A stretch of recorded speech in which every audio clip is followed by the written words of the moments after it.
ஹalleluya. கர்த்தருடைய நாமத்திற்கு ஸ்தோத்திரம் உண்டாவதாக. இந்த நாளிலும் தேவனாகிய கர்த்தர் நம்மை இந்த இடத்துல கொண்டு வந்திருக்கிறார். தேவனாகிய கர்த்தர் 3 மாதங்களை கழித்து இந்த 4வது மாதத்திலும் முதல் ஓய்வு நாள் ஆராதனைக்குள்ளாக தேவனாகிய கர்த்தர் நம்மை கொண்டு வந்திருக்கிறார். இந்த ஆராதனையிலே நாம் ஆராதிக்கும்படியாகவும் துதிக்கும்படியாக தேவனாகிய கர்த்தர் நம்மை கொண்டு வந்திருக்கிறார். நமக்கு எந்த விதமான பலவீனங்களும் இல்லாதபடிக்கும், பலவீனங்கள் இருந்தாலும் தேவனாகிய கர்த்தர் இந்த இடத்துல வந்து அவரை ஆராதிக்கும்படியாகவும் அவரை துதிக்கும்படியாக கர்த்தர் கொண்டு வந்திருக்கிறார். தேவ பிள்ளைகளே, நாம் இந்த ஆராதனையிலே கலந்து கொள்வது தேவனுடைய மகிமையை பெற்றுக்கொள்ளவும், தேவனுடைய பிரசன்னத்தை பெற்றுக்கொள்ளவும், தேவனுடைய ஆசீர்வாதத்தை பெற்றுக்கொள்ளவும் நாம் இந்த இடத்துல வந்திருக்கிறோம். அதே நேரத்தில் அவரிடத்திலே நாம் ஒரு உடன்படிக்கை செய்வதற்காக இந்த மாதத்திலே முதல் ஓய்வு நாளிலே நாம் வந்திருக்கிறோம். இந்த ஓய்வு நாளை நாம் கடைபிடிக்க வேண்டும் என்றால் நம்மை நாமே அர்ப்பணிக்க வேண்டும், நம்மை நாமே ஒப்பு கொடுக்க வேண்டும். முழு உள்ளத்தோடு முழு ஆத்மத்தோடு நம்மை அர்ப்பணித்து நம்மை ஒப்பு கொடுத்து தேவனிடத்திலே, அப்பா நான் உன்னிடத்தில் வந்திருக்கிறேன், என்னை பாரும் என்று சொல்லி நம்மை அர்ப்பணிக்கலாம். இந்த நேரத்திலும் தேவனாகிய கர்த்தர் இந்த அடிமையை எப்படி தெரிந்து கொண்டார் என்பதை பற்றி அறிந்து கொள்வதற்கு முன்பதாகவும், அதே நேரத்தில் தேவனுடைய வார்த்தைகளை கேட்பதற்கு முன்பதாகவும் கொஞ்ச நேரம் கண்களை மூடி யாரும் கண்களை திறந்து பார்க்காதபடிக்கு எல்லோருமே கண்களை மூடி, தேவ பிள்ளைகளே, என் மகளே, என் மகனே, கர்த்தருக்கு ஒப்புக்கொடுங்கள், கர்த்தருக்கு ஒப்புக்கொடுங்கள். எத்தனையோ பிரச்சனை, எத்தனையோ வேதனைகள், உபத்திரவங்கள், போராட்டங்கள் என்னுடைய வாழ்க்கையிலே ஏன் இப்படி நடந்து கொண்டிருக்கிறது, ஏன் இப்படி என்னுடைய வாழ்க்கை இருக்கிறது என்று கலங்கிக் கொண்டிருக்கிறாயா? வேதனையோடு கூட இருக்கிறாயா? தேவ பிள்ளையே, இன்றைக்கு தேவன் உன்னை தொடப்போகிறார், உன்னை தொடப்போகிறார். தேவனுடைய வசனம் உனக்குள்ளாக கிரிய செய்ய போகிறது. உன்னுடைய வாழ்க்கையிலே மாற்றங்கள் வரப்போகிறது. உன்னுடைய வாழ்க்கையிலே ஒரு அற்புதங்கள் நடக்க போகிறது, அதிசயங்கள் நடக்க போகிறது. தேவ மகிமை, தேவ பிரசன்னம் உன்னுடைய வாழ்க்கையிலே சமாதானத்தையும் சந்தோஷத்தையும், இருக்கிற உபத்திரவத்தை எப்படி மேற்கொள்வது, எப்படி சமாளிப்பது என்பதை பற்றி தேவன் உனக்கு உணர்த்துகிறவராய் இருக்கிறார். ஒப்புக்கொடு என் மகளே, என் மகனே, உன்னை தேவன் அழைத்துக் கொண்டிருக்கிறார், தேவன் அழைத்துக் கொண்டிருக்கிறார். தேவனாகிய கர்த்தர் உன் வியாதியை சுகப்படுத்துகிறவராக பலவீனங்களை எடுத்து போடுகிறவராக இருக்கிறார். ஒரு அக்கினி தேவன் உன்னோடு கூட பேசுகிறார். வல்லமையின் தேவன் உன்னோடு கூட பேச போகிறார். என் மகளே, அழுதது போதும், வேதனைப்பட்டது போதும். உன்னுடைய வாழ்க்கையிலே இத்தனை நாட்கள் சமாதானம் இல்லாமல், சந்தோஷம் இல்லாமல் உன்னை தூட்டி எறிந்தவர்கள் எத்தனையோ பேர் இருக்கலாம். ஆனால் தேவன் உன்னை மார்போடு அரவணைத்துக் கொள்கிறார், மார்போடு கூட அரவணைத்துக் கொள்ள போகிறார். ஹalleluya, ஹalleluya, ஹalleluya. என் மகளே, என் மகனே, ஒப்புக்கொடு. என் மகளே, ஒப்புக்கொடு. முழு உள்ளத்தோடு தேவனாகிய கர்த்தருக்கு ஒப்புக்கொடு. இன்னும் நீ ஒப்பு கொடுக்காமல் இருந்தாயானால் இன்னும் உபத்திரவங்கள், போராட்டங்கள் வேண்டாம். இனி நீ அட வேண்டாம், இனி நீ அடப்போவதில்லை. தேவ மகிமை, தேவ பிரசன்னம் ஒரு அக்கினி மயமான ஒரு வல்லமை இறங்கிக் கொண்டிருக்கிறது. கால் பகுதியில் இருக்கிற வலிகள் சுகமாக போகிறது. ஹalleluya. தேவனே, எங்களை அர்ப்பணிக்கிறோம், எங்களை ஒப்புக் கொடுக்கிறோம் ஆண்டவரே, நன்றி ராஜா, ஸ்தோத்திரம். இந்த இடத்துல இருக்கிற ஒவ்வொருவரையும் கண்ணோக்கி பாரும் ஆண்டவரே, நன்றி ராஜா, ஸ்தோத்திரம். அப்பா, அடி வயிற்றிலே வலிகளோடு கூட இத்தனை நாட்கள் எவ்வளவோ மாத்திரைகள் சாப்பிட்டும் குணமாகாதபடி இருக்கிற அந்த வலிகளை தேவனாகிய கர்த்தர் இப்பொழுது சுகப்படுத்தி விட்டீர் ஆண்டவரே. நன்றி ராஜா, ஸ்தோத்திரம். அப்பா அந்த நேரத்தில் ஆண்டவரே எங்களை அர்ப்பணிக்கிறோம் ஆண்டவரே. நீர் பேசும் ஆண்டவரே, நீர் பேசும் ஆண்டவரே. நாங்கள் கேட்கட்டும், வழி நடத்தும். இயேசுவின் நாமத்தால் வேண்டுகிறோம் பிதாவே. ஆமேன், ஆமேன், ஆமேன். ஹல்லேலூயா. உங்களை அவருக்கும் இயேசு கிறிஸ்துவின் நாமத்தினாலும் என்னுடைய சார்பாகவும் சீலவாம் ஊழியத்தின் சார்பாகவும் வாழ்த்துக்களை தெரிவித்துக் கொள்கிறேன். ஹல்லேலூயா. இவ்வளவு நேரம் பார்க்கும்போது உங்களுக்கு ஒரு ஆச்சரியமாக காணப்படும். ஏனென்று சொன்னால், இவ்வளவு நேரம் 6 அடி மனிதர்கள் வந்து ஆராதித்து கொண்டிருக்கிறார்கள். திடீரென்று பார்க்கும் பொழுது ஒரு சின்ன பையன் வந்து நின்று கொண்டிருக்கிறானே என்று சொல்லி நினைக்கலாம். ஹல்லேலூயா, ஹல்லேலூயா. தேவனாகிய கர்த்தர் 6 அடி மனிதனையும் கொண்டு பயன்படுத்துவார். 90 சென்டிமீட்டர் உள்ள மனிதனையும் பயன்படுத்துவார். ஹல்லேலூயா, ஹல்லேலூயா. எனது பெயர் அன்பு. நான் கர்நாடக மாநிலத்திலே என் தாய் தந்தையருக்கு 6வது பிள்ளையாக, கடைசி பிள்ளையாக பிறந்தேன். கடைசி பிள்ளையாக பிறந்ததினாலே எனக்கு மிகவும் வேதனையோடும் கண்ணீரோடும் என்னுடைய காலத்தை கழித்தேன். ஏனென்று சொன்னால், நான் எல்லோருடைய குள்ளமாக இருக்கிறதினாலே எல்லோரும் கேலி பரிகாசம் செய்வார்கள், கிண்டல் செய்வார்கள். இதையெல்லாம் கேட்டு நான் மிகவும் மனம் உடைக்கப்பட்டு வேதனையோடு கூட என்னுடைய காலத்தை கழித்தேன். நான் 1989ஆம் ஆண்டு என்னுடைய பள்ளி படிப்பை முடித்தேன். அதன் பிறகு நான் படிக்க வேண்டும் என்று சொல்லி நான் வாஞ்சையோடு கூட இருந்தேன், ஆசையோடு கூட இருந்தேன், படிக்க வேண்டும் என்று சொல்லி. ஆனால் என்னாலே படிக்க முடியவில்லை. ஏனென்று சொன்னால், என்னால் அதிக தூரம் நடந்து செல்ல முடியாது, அதிக புத்தகங்களையும் சுமந்து கொண்டு செல்ல முடியாது. நான் 1ஆம் வகுப்பிலிருந்து 10ஆம் வகுப்பு படிக்க வரையிலும் என் தாய் தான் என்னையும் என் புத்தக மூட்டைகளையும் சுமந்து கொண்டு என்னை படிக்க வைத்தார்கள். அப்படி அவர்கள் கஷ்டப்பட்டு படிக்க வைத்திராவிட்டால் நான் 10வது கூட படித்திருக்க முடியாது. இப்பொழுது கூட என் தாயை பார்க்கும் பொழுது அந்த ஞாபகம் தான் வரும். ஏனென்று சொன்னால், ஒரு தாய் கருவிலே 10 மாதம் சுமப்பார்கள். ஆனால் என்னுடைய தாயோ கருவிலும் 10 மாதம் சுமந்து மார்பிலும் தோளிலும் 15 வருடங்கள் சுமந்து என்னை படிக்க வைத்தார்கள். இப்படி அவர்கள் கஷ்டப்பட்டு படிக்க வைத்தார்கள். பிறகு 1ஆம் வகுப்பிலிருந்து 7ஆம் வகுப்பு வரைக்கும் படிக்க வரையிலும் ஒரு விதமான தலைவலி வரும். அந்த தலைவலி வரும்பொழுது ஓ என்று சத்தம் போட்டு மயங்கி நான் பள்ளிக்கூடத்தில் படித்து கொண்டிருக்கும் பொழுது மயங்கி கீழே விழுந்து விடுவேன். அந்த நேரத்தில் ஒரு பள்ளி ஆசிரியர் ஒரு பையனை அனுப்பி என் தாயை அழைத்து வர சொல்லுவார்கள்.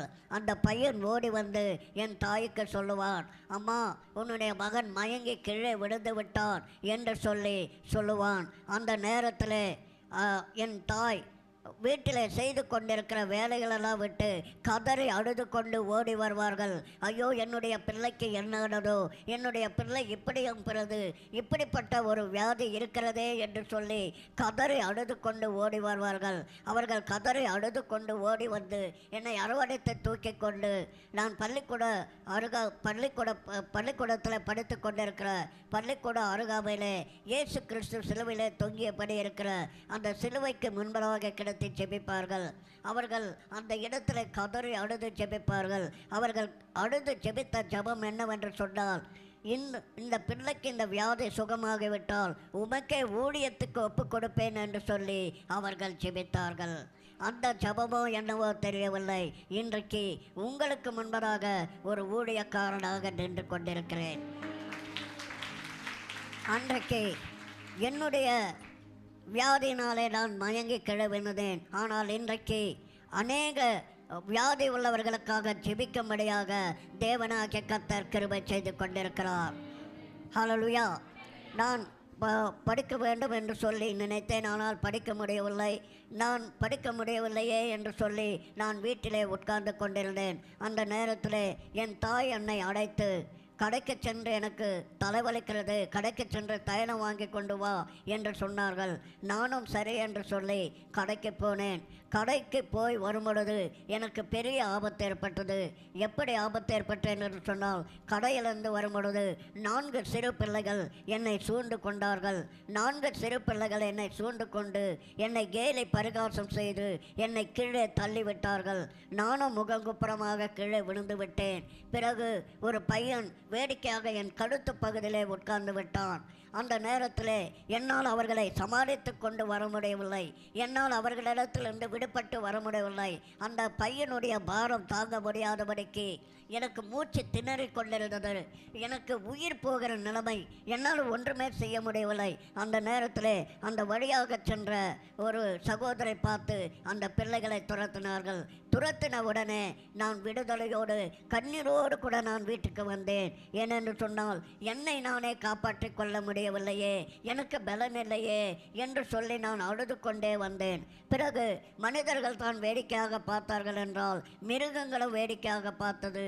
ஒரு மாடு வேடிக்கையாக பார்த்து குத்த வந்தது. 4 நாய்கள் வேடிக்கையாக பார்த்து கடிக்க வந்தது. இதிலும் மிகவும் வேதனை அடைந்தேன்.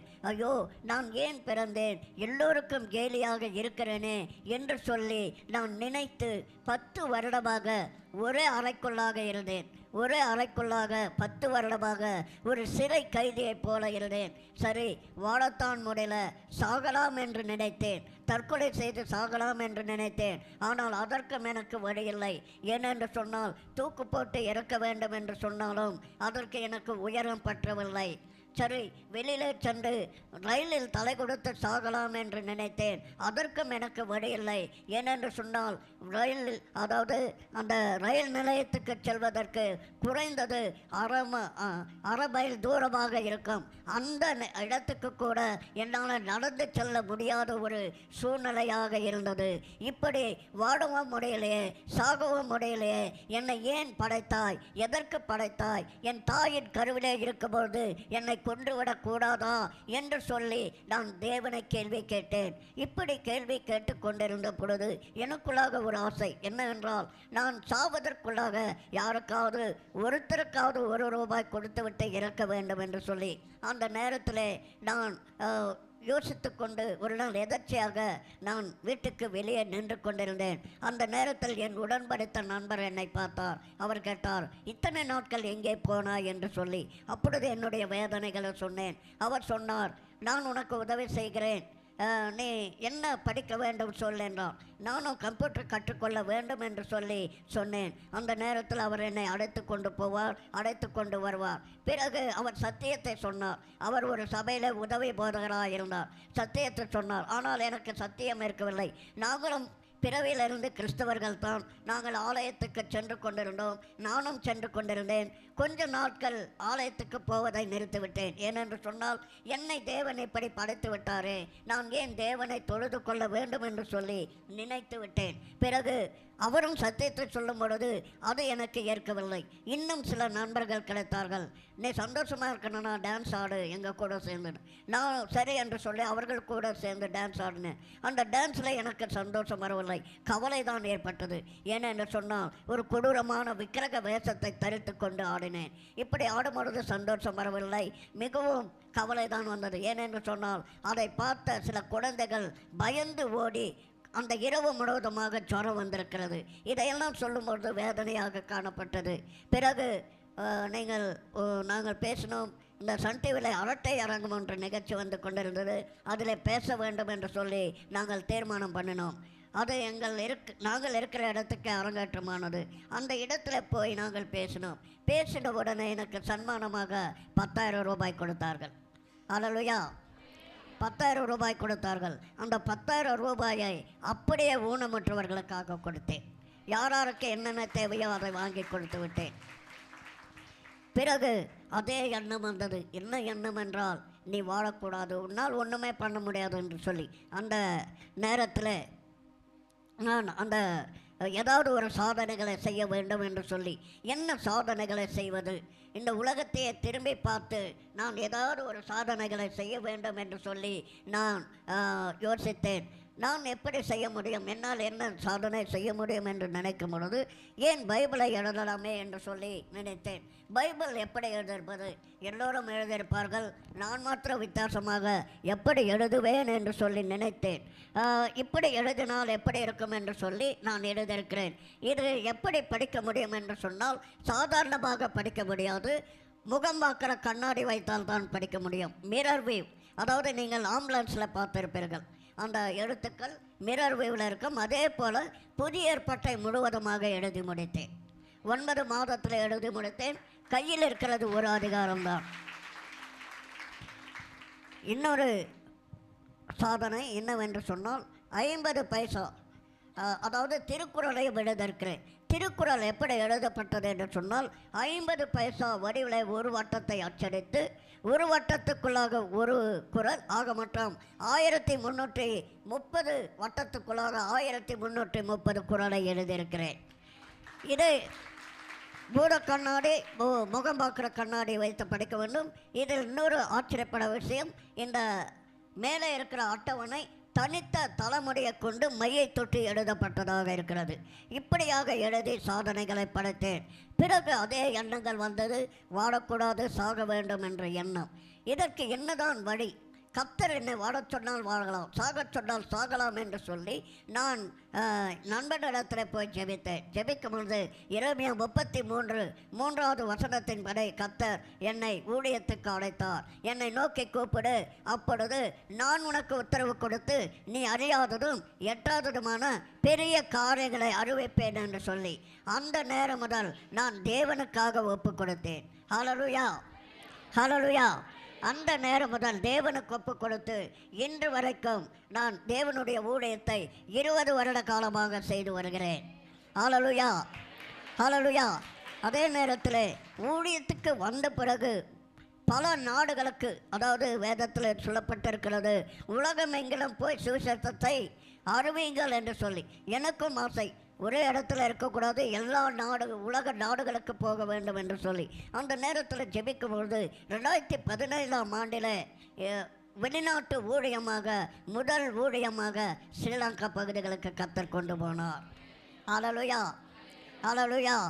3 வருட காலம் அந்த இடத்துல நான் தேவனுடைய ஊழியத்தை செய்தேன். ஹல்லேலூயா. அந்த இடத்துல போகும்போது வீட்டில் இருக்கிறவரெல்லாம் சொன்னார்கள், நீ அவ்வளோ தூரம் போவாத, தமிழ்நாட்டுக்கு போ, பக்கத்தில் இருக்கிற கிராமத்துக்கு போ அப்படின்னு. ஏன் அப்படின்னு கேட்டான். உன்னை யாருன்னா பேக்கில் போட்டுன்னு போயிட்டா என்ன பண்ணுவேன், உன்னை யாருன்னா தூக்கின்னு போயிட்டா என்ன பண்ணுவேன் அப்படின்னு சொன்னார்கள். நான் சொன்னேன், நான் சிறியவனாக இருந்தாலும் எனக்குள் இருக்கிற தேவன் பெரியவர். ஹல்லேலூயா, ஹல்லேலூயா. பாருங்கள், யாருக்கும், அதாவது நான் இருக்கிற இடத்துல எனக்கு மதிப்பு இல்லாமல் இருந்தது. அந்த ஸ்ரீலங்கா பகுதிகளுக்கு நான் கடந்து செல்லும் பொழுது, போர்டிங்கெல்லாம் முடிக்கும் பொழுது மிகவும் சிரமப்பட்டேன். ஏனென்று சொன்னால் செக்கிங் பண்ணும் பொழுது கேமராவில் ஃபோட்டோவில் பிடிப்பார்கள், இப்படியெல்லாம் பண்ணுவார்கள். மிகவும் கஷ்டப்பட்டேன்.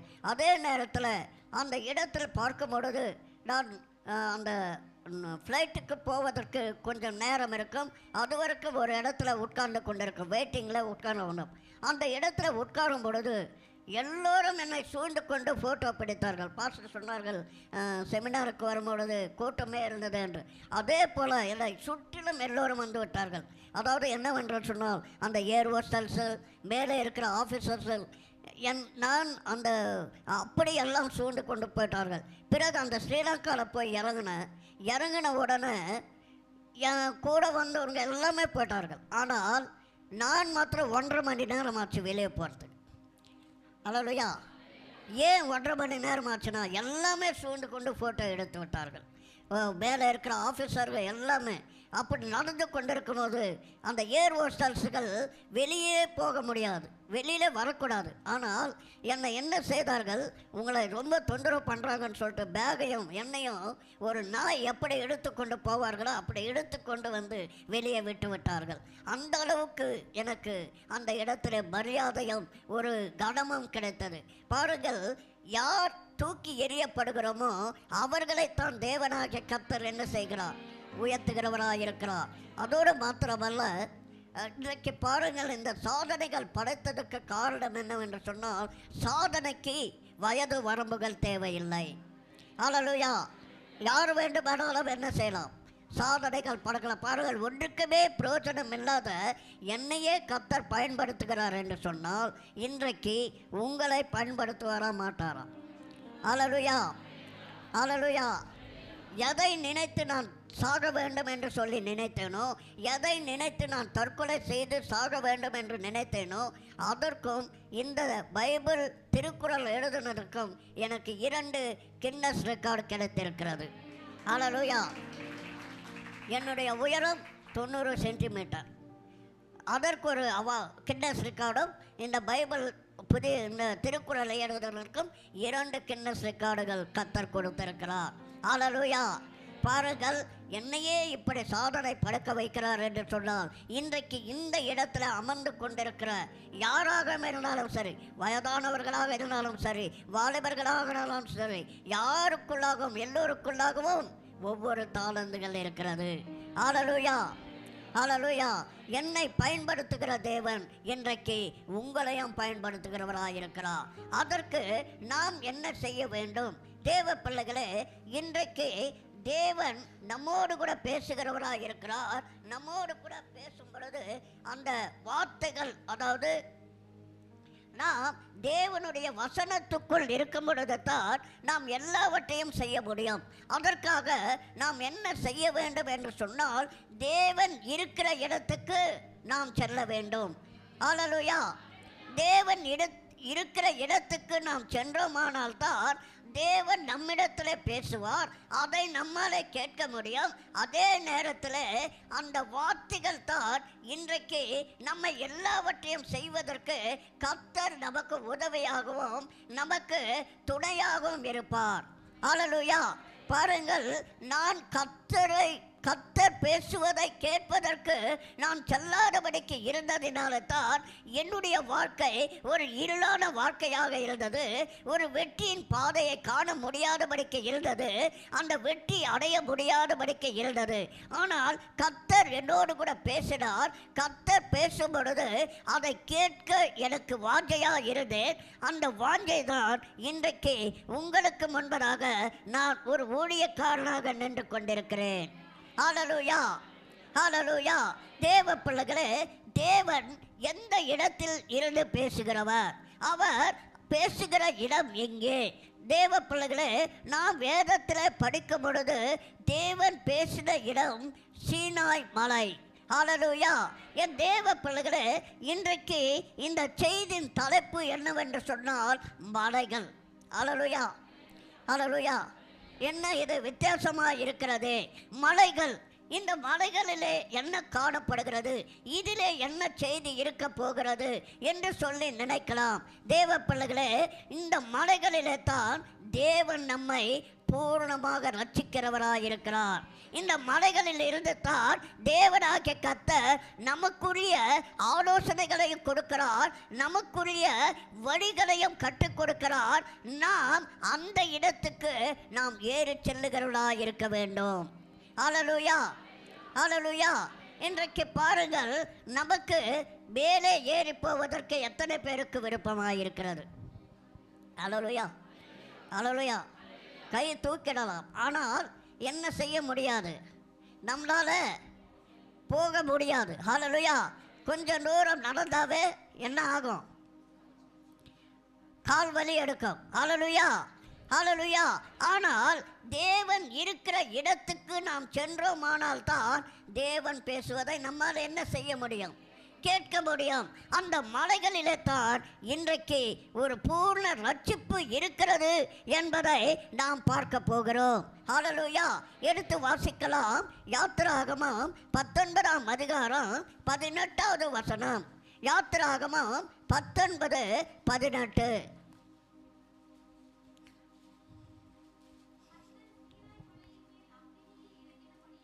கர்த்தர் சீனாய் மலையிலே அக்கினியிலே இறங்கினபடியால், என் தேவ பிள்ளைகளே, இந்த இடத்தில் பார்க்கும் பொழுது தேவனாகிய கர்த்தர் அந்த சீனாய் மலையிலே எதிலே இறங்குகிறாராம்?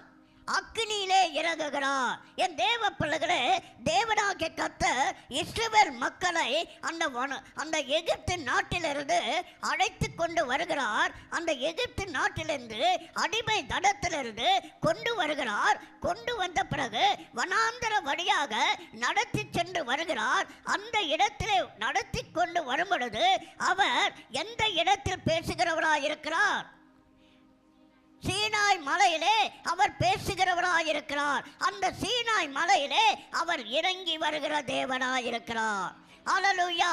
அந்த இடத்திலே எதற்கு வந்தார் என்று சொன்னால், உன்னையும் என்னையும் ரட்சிக்க, உன்னையும் என்னையும் மீட்க, உன்னையும் என்னையும் வழிநடத்த, நம்முடைய வாழ்க்கை எப்படி இருக்க வேண்டும் என்று சொல்லி கொடுப்பதற்காக அந்த சீனாய் மலையிலே இறங்கி வருகிறார். அந்த சீனாய் மலையிலே இறங்கி வந்த பிறகு யார் அவரோடு கூட இருக்கிறது?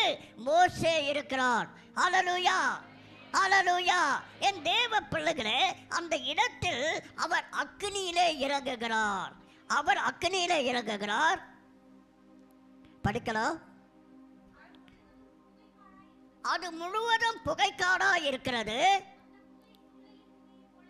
அந்த புகை சூளையின் புகையாக இடம்பெற்று. அல்லேலூயா. என் தேவ பிள்ளைகளே, இந்த இடத்தில் பார்க்கும் பொழுது அவர் அக்கினியிலே இறங்குகிறார். அக்கினி என்பது தேவனுடைய பரிசுத்தத்தை குறிக்கிறது, தேவனுடைய பிரசன்னத்தை குறிக்கிறது, தேவனுடைய வல்லமையை குறிக்கிறது. என் மகனே, என் மகனே, தேவனாகிய கர்த்தர் அவர் உனக்காக அந்த பரிசுத்த அந்த அக்கினியிலே இறங்கி உனக்காக பேசுகிறவராய் இருக்கிறார். நான் வல்லமையுள்ள தேவன், பரிசுத்தமுள்ள தேவன். உன்னுடைய வாழ்க்கையை நான் மாற்றுவதற்காக, ஆசீர்வாதமாக இருப்பதற்காக நான் உனக்கு சில உடன்படிக்கை கட்டளைகளை நான் கொடுக்க போகிறேன் என்று சொல்லி அந்த மலையிலே இறங்குகிறார். அல்லேலூயா, அல்லேலூயா. 20ஆம் அதிகாரத்திலே நாம் பார்க்கும் பொழுது தேவன் நமக்கு உடன்படிக்கை செய்கிற தேவனாய் இருக்கிறார். என் மகனே, என் மகனே, தேவனுடைய அந்த வல்லமை வானத்திலிருந்து இறங்கி வருகிறது. புகை பூமியிலிருந்து என்ன செய்கிறது? எழும்புகிறது. என் தேவ பிள்ளைகளே, இந்த இரண்டுக்கும் ஒரு கனெக்ஷன் இருக்கிறது. அல்லேலூயா, அல்லேலூயா. இந்த இரண்டுக்கும் ஒரு தொடர்பு இருக்கிறது. தேவனுடைய வல்லமை, தேவனுடைய மகிமை, தேவனுடைய பிரசன்னம் வானிலிருந்து இறங்குகிறது. நம்முடைய விண்ணப்பம், நம்முடைய ஜெபம் அதனோடு கூட சேர்ந்து மேலே போகிறது. என் தேவ பிள்ளைகளே, நீங்களும் நானும் ஒன்றாக இருக்க வேண்டும் என்பதற்காகத்தான் தேவனாகிய கர்த்தர் அந்த இடத்திலே இறங்கி வருகிறார். அல்லேலூயா, அல்லேலூயா. என் தேவ பிள்ளைகளே, முதலிலே பார்க்கும் பொழுது சீனாய் மலையிலே அவர் இறங்குகிறார். வார்த்தையோடு கூட பேசுகிறார். அல்லேலூயா. வார்த்தை பேசுகிறது. என் மகனே, என் மகனே, இன்றைக்கும் தேவனாகிய கர்த்தர் உன்னோடு கூட ஒரு அக்கினியாக, ஒரு மகிமையாக இறங்கி வந்து கொண்டிருக்கிறார். அல்லேலூயா. அந்த அக்கினி, அந்த வல்லமை உனக்குள் வரும்பொழுது நீ விண்ணப்பிக்கிற ஜபமும், நீ ஜெபிக்கிற விண்ணப்பங்களும் அவரோடு கூட சேர்ந்து உனக்கு ஒரு ஆசீர்வாதம் வரப்போகிறது. எத்தனை பேர் விசுவாசிக்கிறீர்கள்? எத்தனை பேர் விசுவாசிக்கிறீர்கள்? என் தேவ பிள்ளைகளே, இன்றைக்கு தேவனும் நீங்களும் ஒன்றாக இணைந்து கொள்ள போகிறீர்கள். அல்லேலூயா, அல்லேலூயா. என் தேவ பிள்ளைகளே, அந்த இடத்துல தான் அவர் உடன்படிக்கை செய்கிற தேவனாய் இருக்கிறார். அந்த இடத்துல தான் மோசேக்கு 10 கட்டளைகளை என்ன செய்கிறார்? கொடுக்கிறார். அல்லேலூயா. நம்முடைய வாழ்க்கைக்குரியதான அந்த வழிமுறைகளை தேவன் எந்த இடத்துல கொடுக்கிறார்? மலையிலே கொடுக்கிறார். அந்த மலைக்கு நாம் என்ன செய்ய வேண்டும்? ஏறி போகிறவர்களாய் இருக்க வேண்டும். அல்லேலூயா, அல்லேலூயா. எத்தனை பேர் விருப்பம், எத்தனை பேருக்கு ஆசையா இருக்கிறது? நான் தேவனிடத்துக்கு ஏறி செல்லுவதற்கு என்னை அர்ப்பணிக்கிறேன் என்று சொல்லி எத்தனை பேர் வாஞ்சையோடு கூட இருக்கிறீர்கள்? அல்லேலூயா, அல்லேலூயா. என் மகனே, என் மகனே, இன்றைக்கு கர்த்தர் பாருங்கள் ஏன் உன்னை மலை மேலே ஏறி வர சொல்லுகிறார் என்றால், உன் காலை உன்னதத்திலே நிற்க வைப்பதற்காக. அல்லேலூயா. மற்றவர்களுக்கும் உனக்கும் வித்தியாசத்தை உண்டு பண்ணுவதற்காக தேவனாகிய கர்த்தர் உன்னை ஏறி வர சொல்ல போகிறார். அல்லேலூயா. கர்த்தர் சொல்லுகிறார், என் கண்மலை வெடிப்பிலே நான் உன்னை என்ன செய்வேன்? பாதுகாப்பேன். அல்லேலூயா. என் தேவ பிள்ளையே, உன்னை அநேகர் தூற்றி இருக்கலாம், அநேகர் வெறுத்திருக்கலாம். ஆனால் தேவனாகிய கர்த்தர் எந்த இடத்துல தாழ்ந்திருக்கிறாயோ, எந்த இடத்துல விழுந்து விட்டாயோ, அந்த இடத்திலிருந்து உன்னை உன்னதத்துக்கு கொண்டு போகிறவராயிருக்கிறார். அல்லேலூயா, அல்லேலூயா. ஒரு ஒரு சில குறிப்புகளை பார்த்துவிட்டு கடந்து சொல்லலாம். நான் உங்களுக்கு வேகமாக கடந்து செல்கிறேன். முதல் குறிப்பு, தேவன் அக்கினியிலிருந்து பேசுவார். அல்லேலூயா. தேவன் எந்த இடத்திலிருந்து பேசுகிறார் என்று சொன்னால் அக்கினி. அதே நேரத்தில் அந்த அக்கினி பரிசுத்தத்தை குறிக்கும், வல்லமையை குறிக்கும், நியாய தீர்ப்பையும் குறிக்கிறதா இருக்கிறது. அல்லேலூயா, அல்லேலூயா. அந்த நியாய தீர்ப்பு குறிக்கிறதுக்காகத்தான் அவர் அக்கினியாய் வருகிறார். யாத்திராகமம் 3:2.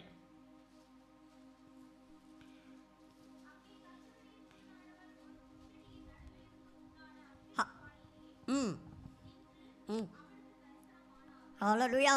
என் தேவ பிள்ளைகளே, அந்த இடத்தில் பார்க்கும்போது என்ன நடக்கிறது? தேவனாகிய கர்த்தர் ஒரு முச்செடியிலே, மறுபடியும் படிக்கலாம், அக்னி ஜுவாலையிலே நின்று அவனுக்கு தரிசனமானார். என் மகளே, என் மகளே, அந்த முச்செடியிலே வருகிறார். அந்த முச்செடி அக்னியிலே அவர் தரிசனமாகுகிறார். உபத்திரவங்கள் இருக்கிறது, போராட்டங்கள் இருக்கிறது, பிரச்சனைகள் இருக்கிறது. இதை எல்லாவற்றையும் உன்னிலிருந்து விளக்கப் போகிறேன். என்னுடைய பிரசன்னம் உன்னை விடுதலையாக்குகிறது, உன்னை ரட்சிக்கிறது, உன்னை மீட்கிறது என்று சொல்லி அந்த அக்னி ஜுவாலையிலிருந்து, முச்செடியிலிருந்து அவர் பேசுகிறவராயிருக்கிறார். அல்லேலூயா, அல்லேலூயா. இன்றைக்கு இந்த உலகத்தை பார்க்கும் பொழுது ஒரு உபத்திரமாக இருக்கிறது, ஒரு போராட்டமாக இருக்கிறது, முச்செடியை போல இருக்கிறதா இருக்கிறது.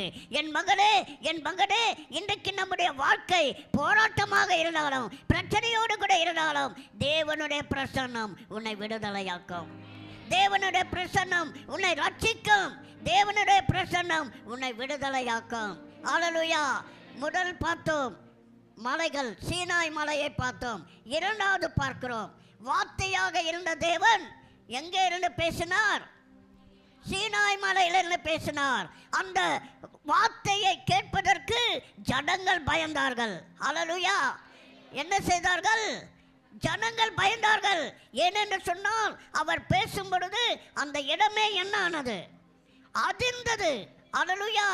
பாவமாக இருந்தவர்களாலே அவருடைய வார்த்தையை கூட என்ன செய்ய முடியவில்லை, கேட்க முடியவில்லை. அவர்கள் பயந்தார்கள். ஆனால் அந்த இடத்திலே தேவன் பேசின காரணம் நம்முடைய வாழ்க்கையை எப்படி இருக்க வேண்டும் என்று கற்றுக் கொடுப்பதற்காக. அல்லேலூயா. அதே வார்த்தை, அதே வார்த்தையாக தேவன், அதே வார்த்தையாக தேவன் இன்னொரு மலையிலே பேசுகிறார். அல்லேலூயா, அல்லேலூயா. அந்த வார்த்தையாக இருந்த தேவன் வம்சமாக வந்து மலையிலே பேசுகிறார். எடுத்து வாசிக்கலாம். மத்தேயு 5:4. துயரப்படுகிறவர்கள் பாக்கியவான்கள், அவர்கள் ஆறுதல் அடைவார்கள். அல்லேலூயா, அல்லேலூயா. என் மகளே, என் மகனே, இந்த இடத்தில் பார்க்கும்போது இயேசு கிறிஸ்து என்ன செய்கிறார்? 5:1 வாசிக்கலாம். அவர் திரளான ஜனங்களை கண்டு, அவர் திரளான ஜனங்களை கண்டு மலை மேல் ஏறினார். அல்லேலூயா, அல்லேலூயா. என் மகளே, என் மகனே, இந்த இடத்தில் பாருங்கள், திரளான ஜனங்களை பார்த்து அவர் எங்கே ஏறி போனார்? மலை மேல் ஏறினார். ஏனென்று சொன்னால் உன்னையும் என்னையும் மலை மேல் ஏற்றி உன்னையும் என்னையும் உயர்த்துவதற்காக அவர் மலை மேல் ஏறி போனார். அல்லேலூயா, அல்லேலூயா. அந்த இடத்தில் பாருங்கள், தேவனாகிய கர்த்தர் இந்த மலை பிரசங்கத்தை செய்கிறார். அல்லேலூயா, அல்லேலூயா. அந்த இடத்தில் இருந்தவர்கள் யார் என்று சொன்னால் தூக்கி எறியப்பட்ட மனிதர்கள், ஒதுக்கப்பட்ட மனிதர்கள், புறக்கணிக்கப்பட்ட மனிதர்கள்.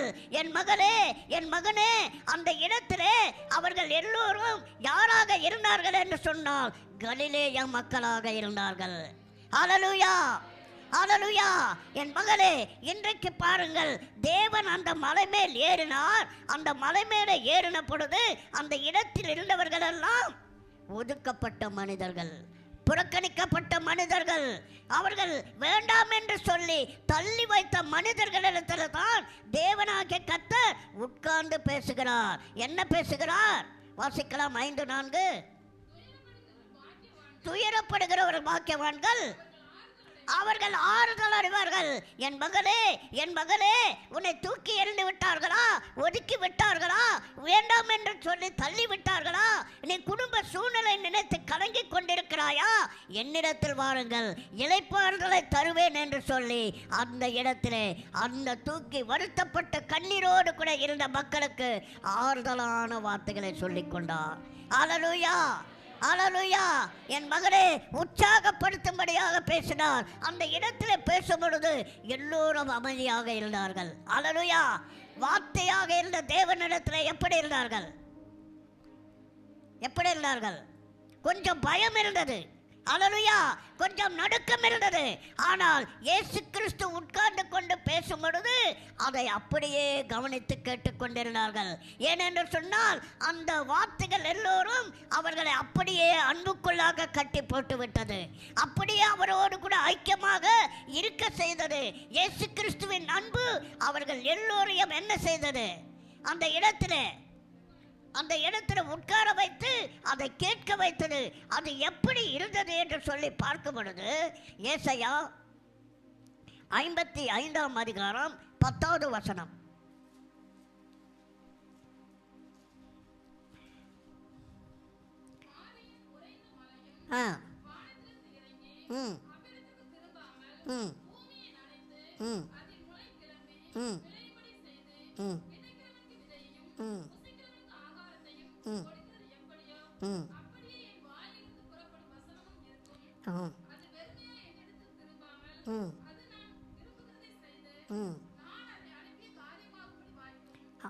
ஹல்லேலூயா. என் தேவ பிள்ளைகளே, இந்த இடத்தில் பார்க்கும்பொழுது என்ன நடந்தது என்று சொன்னால் அந்த வார்த்தை எப்படி இருந்ததாம்? ஒரு மழையை போல இறங்கினது. என் மகளே, என் மகனே, தேவனுடைய வார்த்தை இந்த மலையிலே உனக்கு ஆறுதலான வார்த்தையும் மழையை போல இறங்கி உன்னுடைய வாழ்க்கை துளிர்க்க செய்கிறதா இருக்கிறது. அல்லேலூயா. துளிர்க்க செய்கிறதா இருக்கிறது. என் மகனே, என் மகனே, சீனாய் மலையிலே உனக்கு வடிகள் கற்றுக் கொடுக்கப்பட்டது. இந்த மலையிலே என்ன சொல்லப்பட்டது என்று சொன்னால், தூக்கி எறியப்பட்ட, ஒதுக்கப்பட்ட, புறக்கணிக்கப்பட்ட எல்லோருக்குமே நீ மற்றவர்கள் ஒதுக்கி விட்டார்களே என்று சொல்லி கவலைப்படாதே, நான் உங்களுக்காக இருக்கிறேன் என்று சொல்லி அவர் உனக்கு ஆறுதலாகவும் உனக்கு துணையாகவும் நீ கவலைப்பட்ட இருதயத்துக்கு அவர் தேற்றரவாளனாகவும் இருந்தார். அல்லேலூயா. அடுத்த மலைக்கு போவோம். அந்த மலையிலே தான் பூர்ண ரட்சிப்பு கிடைக்கிறது. கடைசியாக பார்த்துவிட்டு நாம் கடந்து செல்லலாம். அடுத்த மலையிலே என்ன நடக்கிறது என்று பார்க்கலாம். மத்தேயு 27:33.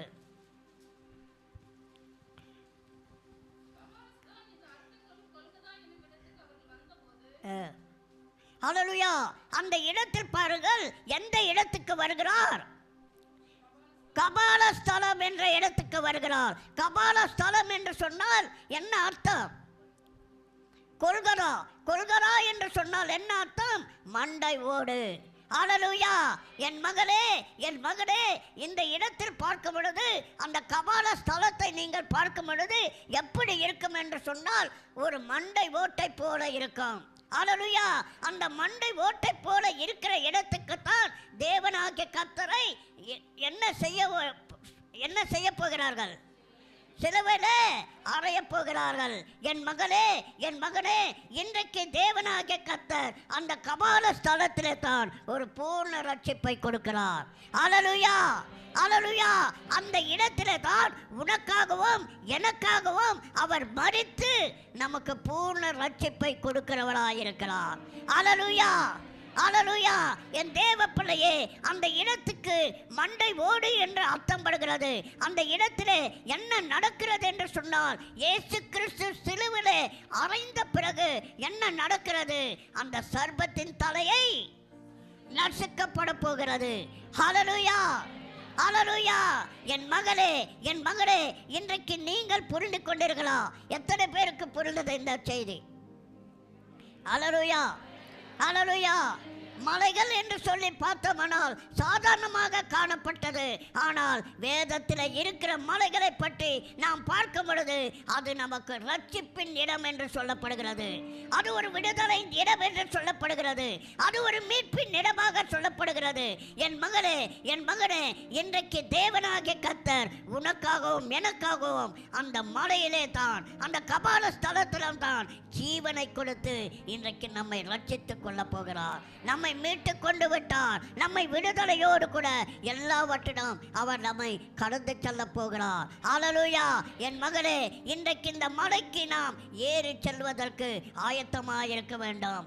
அதே போல பார்க்கும் பொழுது இன்றைக்கு அவர் சிலுவையிலே மரித்து உனக்காகவும் எனக்காகவும் ஒரு உடன்படிக்கை செய்தார். அதே போல இன்றைக்கும் அந்த திருவிருந்து பந்தியிலே அவரோடு கூட நாம் கலக்க போகிறோம். அவரோடு கூட ஒரு ஐக்கியமாக போகிறோம்.